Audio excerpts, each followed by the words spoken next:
بسم اللہ الرحمن الرحیم۔ جب مصر فتح ہوا تو اہل مصر نے فاتح مصر حضرت عمرو بن عاص رضی اللہ تعالی عنہ نے سے کہا کہ ہمارے ملک میں کاشتکاری کا دار و مدار دریائے نیل پر ہے۔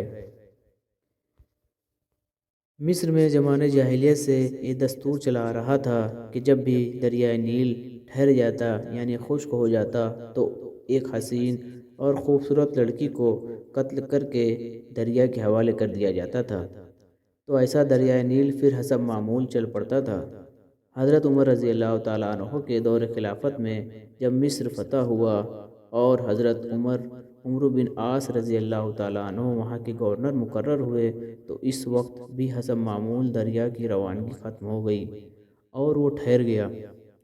اس موقع پر حضرت عمرو بن عاص رضی اللہ تعالیٰ عنہ سے لوگوں نے اس دستور کا ذکر کر کے اس کے مطابق عمل کی اجازت چاہی۔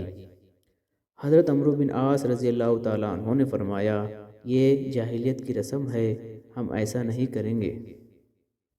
البتہ امیر المومنین حضرت عمر بن خطاب رضی اللہ تعالیٰ عنہ میں سے مشورہ کروں گا۔ چنانچہ عمرو بن عاص رضی اللہ تعالیٰ عنہ نے ایک خط امیر المومنین عمر بن خطاب رضی اللہ تعالیٰ عنہ کو لکھا اور اس واقعے کی پوری تفصیل بیان کر کے مشورہ چاہا۔ امیر المومنین حضرت عمر بن خطاب رضی اللہ تعالیٰ عنہ نے اس کے جواب میں دریائے نیل کے نام ایک چٹھی لکھی اور روانہ فرمائی۔ حضرت عمرو بن عاص رضی اللہ تعالیٰ عنہ کو لکھا کہ وہ چٹھی دریائے نیل میں ڈال دیں۔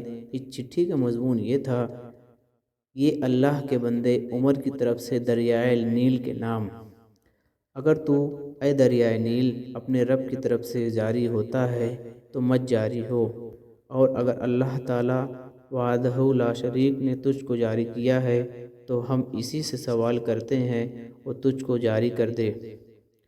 حضرت عمرو بن عاص رضی اللہ تعالیٰ عنہ نے جب یہ چٹھی دریائے نیل میں ڈال دی، ڈالنا ہی تھا کہ دریائے نیل خوب تیزی کے ساتھ رواں و دواں ہو